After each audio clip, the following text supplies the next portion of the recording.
বেশ কিছুদিন ধরে শরীরের মধ্যে একটা পরিবর্তন লক্ষ্য করছিলাম। অল্পতেই শুধু হাঁপিয়ে উঠি। একটু কাজ করতে গেলেই নিজেকে কেমন জানি হালকা হালকা মনে হয়। মনে হয় যেন আমার কোনো ওজন নাই, বাতাসের সাথে আমি উড়ে চলে যাব। ওজন মাশাআল্লাহ 63+ কেজি, কিন্তু নিজেকে মনে হয় 2 কেজি ওজনও আমার কাছে নাই। তো সেই ফিলটা করছিলাম, আর পায়ের গোড়ালিতে প্রচণ্ড ব্যথা অনুভব করছিলাম। এর মধ্যে রাস্তাঘাটের অবস্থা খুবই খারাপ, কোনো মতে বের হওয়া যাচ্ছিল না। কিভাবে যে ডাক্তার দেখাবো, কিভাবে যে নিজেকে সুস্থ করব, সেই চিন্তায় বিভোর ছিলাম। এদিকে আমার নিজেরই শারীরিক অসুস্থতা আর পুরা বাংলাদেশের অসুস্থতা, দুইটা মিলিয়ে কেমন জানি মানসিক রোগীতে পরিণত হচ্ছিলাম। তো সব কিছু মাথায় নিয়ে অরবিনার আব্বু আর আমি চলে আসছি ইবনে সিনা হসপিটালে। এখানে একটা ডাক্তারের সন্ধান পেয়েছি, ওনাকে একটু দেখিয়ে নেওয়ার জন্য অরবিনা আব্বু আমাকে বেশ কিছুদিন ধরে বলতেছিল, আমি ভয়ে বের হইনি। তো আজকে বের হয়ে ডাক্তারটা দেখিয়ে নিলাম। ডাক্তার তো এখন দেখার সাথে সাথে কোনো ওষুধ দেয় না, এক গাদা পরীক্ষা দিবে, পরীক্ষার পরে গিয়ে ওনারা সিদ্ধান্ত নেবেন কি করা যায়। বাচ্চাদেরকে এমন পরিস্থিতিতে আমি সাথে আনিনি, অরবিনা আব্বুকে নিয়ে আসছি। উনি যেহেতু দোকান থেকে চলে আসছে, ওনার খুব খিদে পেয়েছিল, তো নাস্তাও করে নাই। এখন কিন্তু রাতের প্রায় 9:30 বাজে। তো এখানে অরবিনা আব্বু যেহেতু নাস্তা করে নাই, তাই চকবাজারে চলে আসছি। চকবাজারে সবুজ হোটেলে আমাদের খাবার দাবারগুলো খুব ভালো লাগে, প্রায় সময় এদিকে আসলে ওখান থেকে একটু নাস্তা করে যাই। তো আজকেও নাস্তা করার পরে একটু চা খাচ্ছিলাম, চাটা অনেক ভালো লাগে, তাই আপনাদের সাথে একটু শেয়ার করলাম। চার কালারটা দেখেন মাশাআল্লাহ অনেক সুন্দর, অনেক টেস্টি ছিল।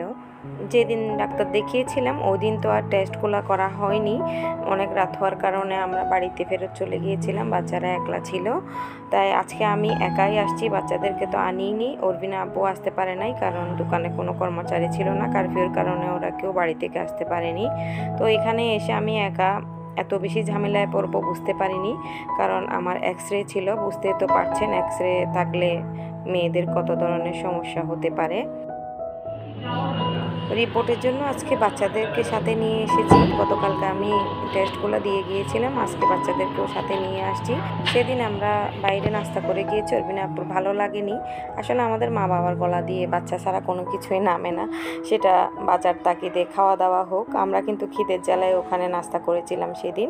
তো আজকে বাচ্চাদেরকেও সাথে নিয়ে আসছি, রিপোর্টটা দেখিয়ে ওষুধগুলো নিয়ে যাব। এখন আমরা চলে আসছি বারগাড়িটাতে, এটা কাতালগঞ্জে অবস্থিত। অনেক নাম শুনেছি। অরবিন এসেছিল এখানে 2018 সালে, যখন এটা মনে হয় নতুন হয়েছিল তখন। এটা অরবিনের এক মিসের ভাইয়ের দোকান।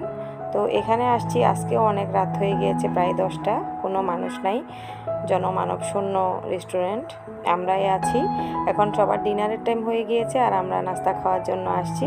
আসার পরে দেখি বার্গার টাইপস বা ভাজা পোড়া এই ধরনের সব খাবার দাবার। অরবিনা আব্বু খায় না দেখে দূরে বসে আছে, আর আমরা অর্ডার দিয়ে দিয়েছি।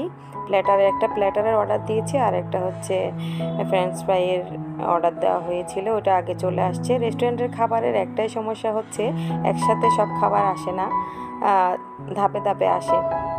একটা করে ওরা ইনস্ট্যান্ট ভেজে দেয়, ওটা আসে। তো একটা করে আসছিল খাবার, আর আমরা বসে বসে খাচ্ছিলাম। বাচ্চারা তো খুবই এনজয় করছিল। অরবিনা আব্বু দূরে বসে ফোন টিপি করতেছিল। ওকে নিয়ে বাইরে গেলে কোনো শান্তি নেই আসলে, এই ফোন ওই ফোন আসতে থাকে। তো অনেকগুলা খাবার বাচ্চারাও শেষ করতে পারছিল না। আমিও চিন্তা করেছি যে নিজের জন্য কিছু অর্ডার করব না, কারণ গিয়ে ভাত খেতে হবে। আমি রাতে এমনিতে একটু কম খাই।